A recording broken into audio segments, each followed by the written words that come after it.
Hello, how are you guys doing? It'll be an afternoon by the time this releases. I release these videos at 5. Anyways, 5 p.m. My podcasts are at 5 a.m. Anyways, my pupil looks really weird. This is my real eye color in case you care. So, today, I guess TikTok made a new, today, as of today for me, it's December 7th. I went to upload a video, and for the first time it was like, do you own the rights to your audio? Or like you had to like confirm that you do. So it said song. I don't know. Either way, I was posting podcast videos, and obviously it's my own voice talking, so I own that. And then the song on the podcast itself, there's a song, a backtrack that plays behind it. And I had that custom made, so that is also mine. I did not make it. I hired out to have it made, but that is also mine. So, either way, I don't know what happened. I imagine it's going to be like on here on YouTube where it like suppresses it if they think you've violated something. I don't know. I would be reporting myself. So, I mean, I guess if anyone reports me for my voice, that would be ridiculous, but okay.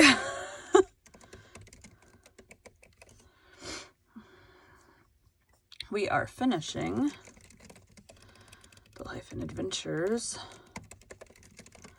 of Santa Claus today. This is chapter 12 of the adulthood or whatever. I'm just going to do like back-to-back chapters to get it finished today.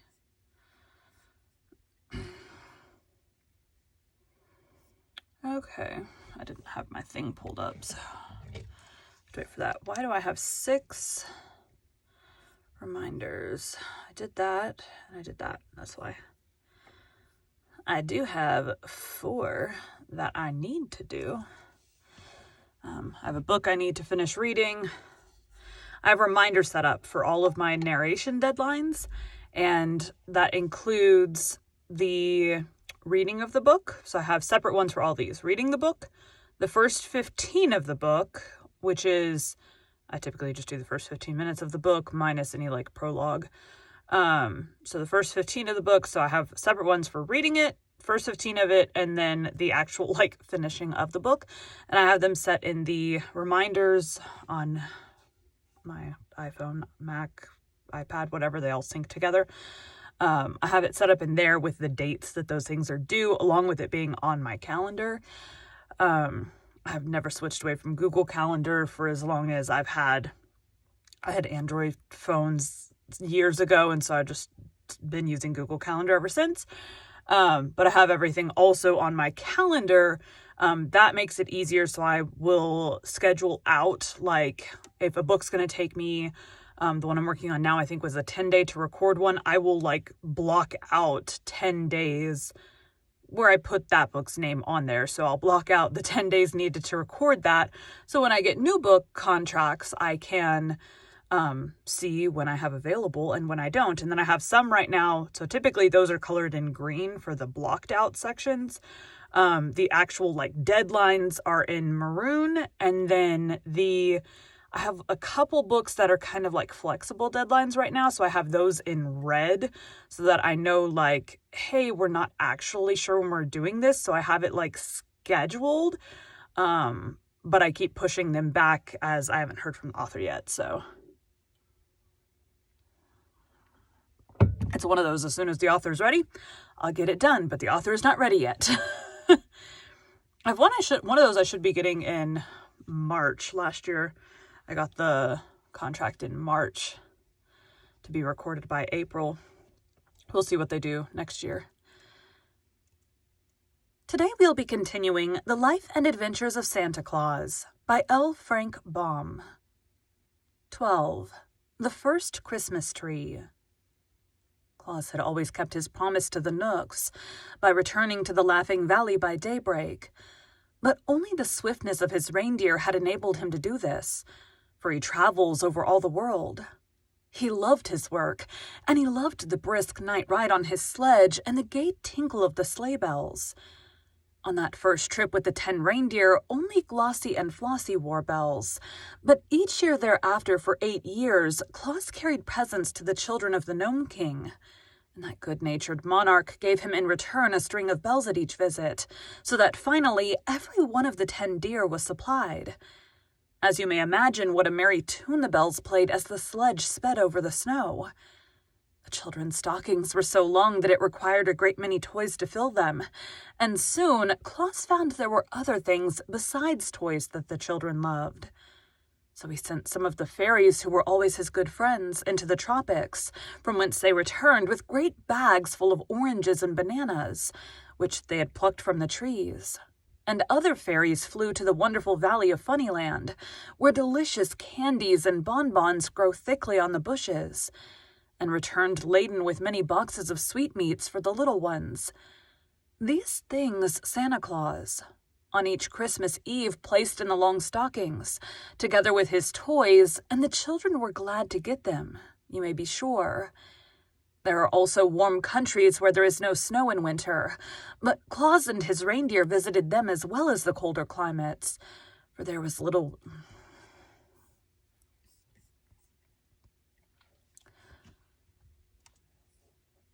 little wheels inside the runners of his sledge which permitted it to run as smoothly over bare ground as on the snow. And the children who lived in the warm countries learned to know the name of Santa Claus, as well as those who lived nearer to the Laughing Valley. Once, just as the reindeer were ready to start on their yearly trip, a fairy came to Claus and told him of 3 little children who lived beneath a rude tent of skins, on a broad plain where there were no trees whatever.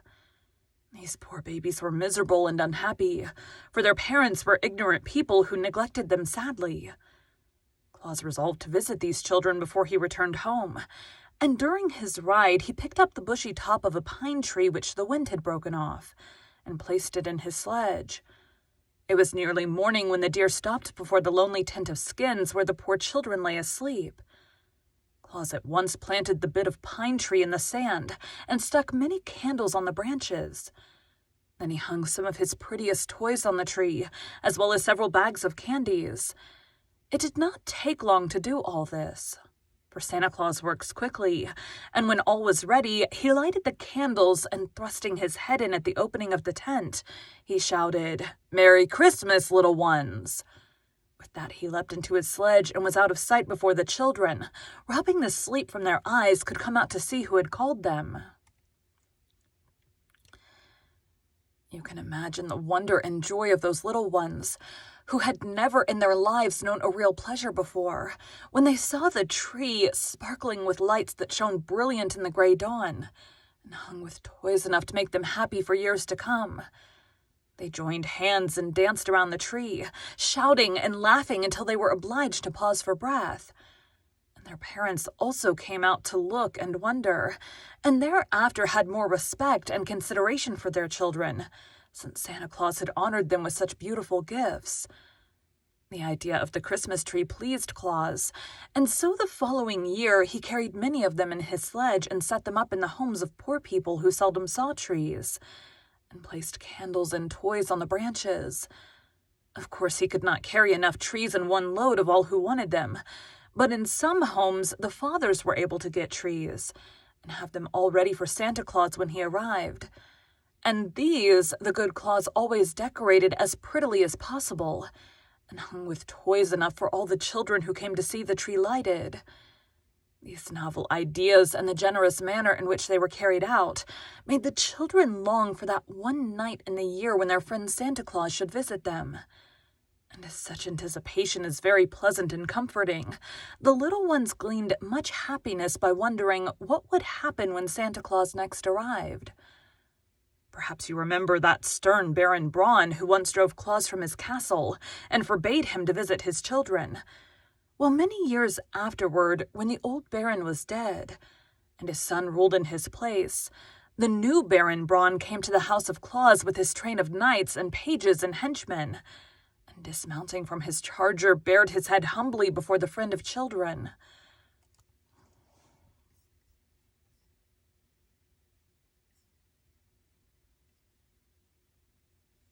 That's not what I meant to click on.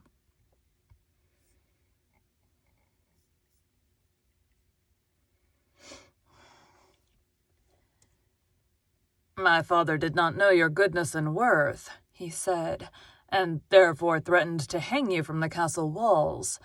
But I have children of my own, who long for a visit from Santa Claus, and I've come to beg that you will favor them hereafter as you do other children.